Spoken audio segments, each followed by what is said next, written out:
I guess I'm live. Yes. Let's see if some light will help. Is it good? I have no idea. All right. Okay.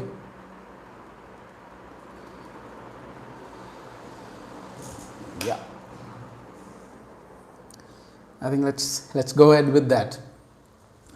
So hello everyone over there on YouTube, and this is the live that I promised. That we're going to talk about B2B marketing, and B2B marketing specifically.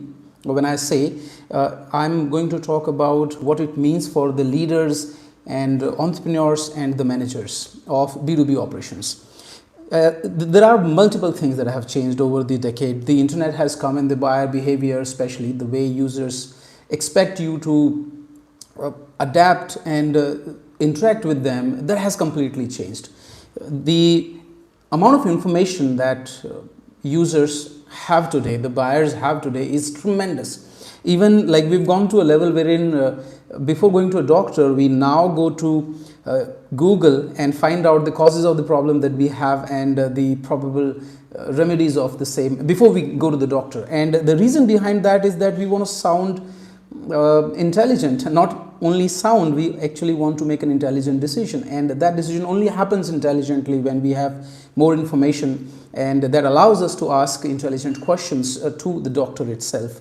So there are multiple things that has changed over the last decade almost, and I have data to share with that.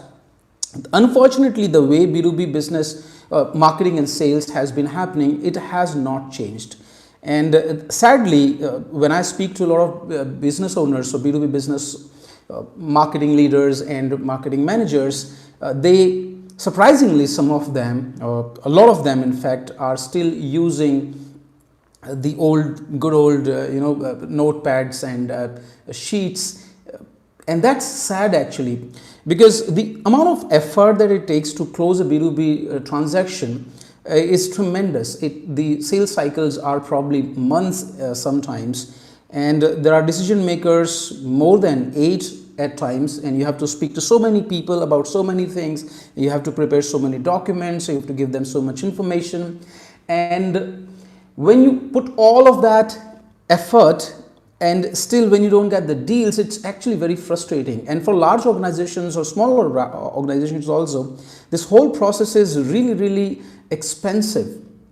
So it just does not make any sense for any B2B business owner or a manager or a leader not to use what is going on in the world today, what are the tools available today, what are the consumer behaviors that are happening, and not to adapt the way they operate accordingly. So the workshop that I have planned, and I've shared that with all of you in the group, I'm going to conduct that workshop on Sunday, and this is going to be a 2-hour workshop, and specifically the focus of this entire workshop is basically towards the B2B managers and leaders, and we're going to talk about the top level strategic ways of how B2B leaders or managers should think. What are the knowledge or information or trends that they should be aware of? And lastly, but most importantly, how they should use the artificial intelligence and automation into the processes. So I'm going to take you through the funnels of B2B. I'm going to take you through some of the trends and how we've been using with 300 plus clients that we've worked upon. And that helped us generate some 10,000 B2B leads in the last half a decade or so. And these leads have been from across the globe, and we've dealt with all kinds of businesses, service-related businesses, manufacturing businesses, businesses working in traditional industries like sustainability, OEMs, and that sort of stuff. So this particular discussion that I'm holding with you today is basically precursor to that. In the group, if you are part of that group, there is a lot of learning material that we're going to share now today after this live discussion, and then there will be some templates that we are going to share with you, which we would expect you to go through do those exercises with your teams, with your businesses, because once you have gone through all of that exercise, it will equip you into a kind of mind frame which allows you to think like a manager of an operation. See, I'm focusing on the people who want to become managers of B2B sales and marketing. And remember why I'm talking about sales and marketing combined, because the way it happens now is not marketing and not sales separate. This is how it used to be earlier, but no longer is the case. The marketing and sales are combined now, and the better and the faster they interact with each other, the better the decision making or the closing of deals will happen.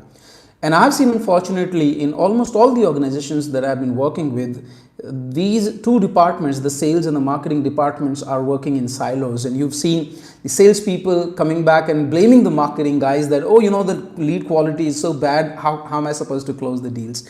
And marketing people going back to the salespeople and blaming that these guys don't know how to close, these guys don't know how to sell, and the leads are great, and these guys are less good or bad for that matter. So this battle eternal, it is a kind of battle which never solves. And I've spent like 2.5 decades almost in the same. I've been on the sales side of it, I've been on the marketing side of it, and I have only realized that the faster we solve these problems, right, the better it will be for the companies. And not only solve these problems, you see what happened. I was working, I'll give you an example in fact. But before I move on to further, I want to welcome all of you once again, and I would request you to write in the comments a couple of things. What do you do and where are you joining me from? And if you can also tell us if you are part of the group and if you're willing to attend or going to attend the workshop on Sunday, it would be good, because in the group I see there are 160 people, and if my calculations are right, before the workshop begins, this will be close to 350 people. So there's a lot of people, obviously, and I am so happy that you all are supporting, but it would mean a lot to me if you can comment here and tell me what is it that you do and where are you joining me from. All right, that's something that I would really love from your side. So I was about to tell you something that I did in my previous business. So I was working with this European company. When I say basically my company, we build the sales operations for them from 1 person to 600 sales agents in a span of 4 years. And we were selling about 12-13 million euros for them. This was a European sales operations, and later on we added US also. And the great thing that we did, in fact, apart from being really good in monitoring, measuring and improving over the period of time, but because the salespeople were at the forefront in customer interactions, we were talking to the customers, and we had a lot of insights that what are the product features that should be improved, what are the things that customers are expecting, and all of that information was given back to the product team. And they were receptive and they were improving the product, and that's how we work together. So now, rather than living in a silos, the marketing team had real insight from the ground, from the real customers, and that allowed them to improve the product, include the features that mattered to the customers, and the sales processes were improved, the branding positioning was improved, and all of a sudden the whole company was growing very fast. And I think that is the winning mindset that if business owners should adopt. So this workshop, why this is so important, once again, in last 15 years or so, or rather 10, the people, the buyers, especially the B2B buyers, are flooded with information. And that information that they have is not something that they can go online and search in Google. Of course, they can do that. The information is literally pushed in their face through the social media algorithms, through emails, through phone calls, through messages, through WhatsApp. So the average buyer that you have today is way much more aware. They know a lot of stuff, a lot of information that they had about a decade earlier. There's one more thing that has changed in last 10 years is that fact that when initially, like let's say in 80s or 70s or 90s, if you were selling something, the salesperson would go to the prospect customer and they would explain the product and service, and the buyers would only have 3-4 vendors coming to them and giving their brochures and their proposals. So what they would do is they would compare all these proposals against each other, would see what are the features and the benefits and the values that these guys are providing, and then they would compare on the price and they would take a decision on one of them. So what is happening is that they are only comparing between 3 to 5 different vendors, and the another thing that is happening here is that whatever the information that a buyer is getting, the information is only coming from the company's mouth, right? The brochure or the proposal is being written by the company or the salesperson. And it is very obvious that the salespeople would talk good about their company and their business. So I, as a B2B buyer, am relying 100% on what the company is telling me, right?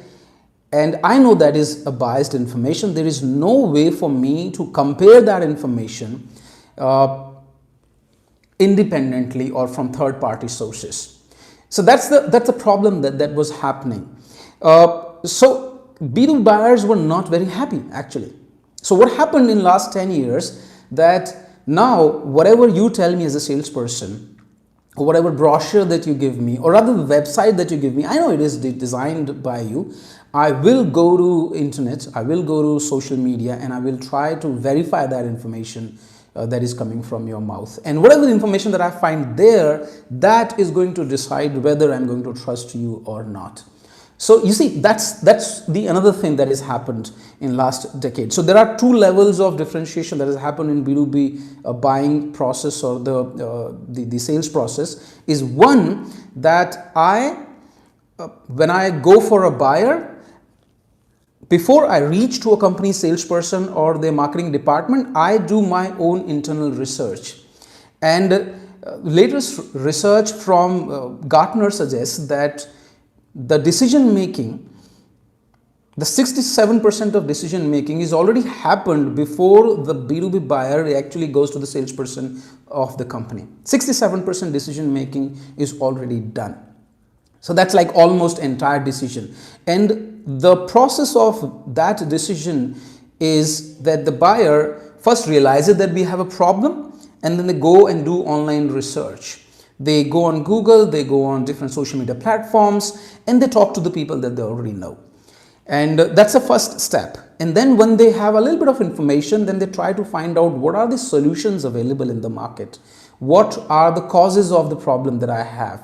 And once I'm done with that second step, then the third step comes in, that who are the solution providers? And that is where I probably reach out to a company to ask them to submit a proposal or maybe talk to me. Or I mean, that is a kind of analogy wherein I go to a doctor then, right? So in a normal case, when I have a little problem with me, I first talk to people that I know. Yeah, you know, I have this stomach ache that I'm going through, or this uneasiness that I'm going through, or this headache that I'm going through, and then whatever information I get. The second stage comes in wherein I go to Google and try to find out, I'm feeling uneasy for some days, or I'm not feeling right in my stomach, or maybe my heart is not functioning well. What might be the causes? There's a tremendous amount of Google research that happens on these topics, and then Google obviously teaches me a lot. I watch a couple of videos and some of the content, and I read some of this stuff online. And then I decide to go to a doctor. And before I go to a doctor, I find out what are the good doctors available in the area. And I read their reviews and I read their content online. And then I decide. So that is the analogy that people go through. Now that is the comparative of B2B buyers first going online, trying to research about their problem, and then trying to find out the probable solutions, and then they find out if somebody is available who can solve the problem. The first battle is already lost by most of the B2B businesses that I work with and I've spoken to is because they have not been creating any content online and they have not been updating their website. So when I as a B2B buyer am basically searching about the problem, that content that I'm being fed with is not from you, it's from somebody else. And obviously I go to the website and I read stuff and things like that. And so these guys have actually gotten into my mind, not you. Maybe your services are better, maybe your product is better, but you are not the person who's hand-holding me in the initial stage of my problem solving and finding a solution for that. So that is absolutely important. And then when I go to you, let's say, or maybe in that case you are the person who's given me that information, then I ask you for a discussion and then I ask you for a proposal. So you send me a proposal and I tell you, fine, thank you very much for that. I'll think about it, I'll discuss internally, we'll compare with other proposals, and then I'll get back to you. What do you think am I going to do now when I go back? I'm going to go back and I'm going to verify your claims in your proposal. That's what I'm going to do. I'm going to go to your website and I'm going to go to Google, I'm going to go Facebook, and I'm going to see what are the reviews that people have around you. I'm going to talk to some of your existing customers if they've written something about you. And based on the information that I'm getting from these independent resources, from these independent sources, will decide whether I'm going to take your call or not. And you as a salesperson is completely like wondering, oh, you know what, the customer said, I'll think about it, send me the proposal, I'll get back to you. And when you talk to them, they don't pick up your phone. They don't respond positively and they completely start ghosting you. That is why, because A, there was no information available on the internet about you, which was trustworthy. B, the information that was available did not give them the confidence that they want to do some business, some work with you. And that is a very, very dangerous thing. And that's why they stop trusting you. Now, you would be asking why they don't pick up my phone. Well, because they know that you're going to talk good about yourself, and they can't trust what you're saying because you're the company representative. You have an incentive in presenting yourself in the positive way, and you have all the interest. But when I verified about you from the third sources, they did not give me the confidence, and no, that's why I don't want to talk to you, I don't want to work with you. So these are two big problems that B2B marketing and business people are facing. So it's not a problem or a question of the salesperson alone. The salesperson cannot do anything, because if you have sent a proposal, you've spoken to the people and your pitch was right, you had all the good intentions. When people went back and research about you or try to find out the solution to the problem or the causes or the more information, the decision making, which allowed them to think intelligent about themselves, there was no information available. And that is not the salesperson's job. That is the job of pure marketing. And that is why marketing at the moment, or in today's context, doesn't stop at generating leads. It also has to work with salespeople. While salespeople are following up, the marketing team has to keep on working with the prospect, the customer, in nurturing them, in giving them the information that we know they are going to look for. And that is why I say that sales and marketing work together in a B2B environment. Unfortunately, I've seen a lot of people who have not been thinking about it, or this is like kind of very strange and losing a lot of business. And this is not a job of some junior executive or some performance marketing executive, or this is not a job of some lead generation specialist or a content writer. This is the job of the one who is in charge of the revenue for the company. So what I did in my organization, the Branson Musa, we merged the sales and marketing department into one, and I called that the revenue department, because now their job was to work together with each other and make sure that they talk to each other, and the numbers or the actions or activities that they're supposed to take are working in tandem with each other.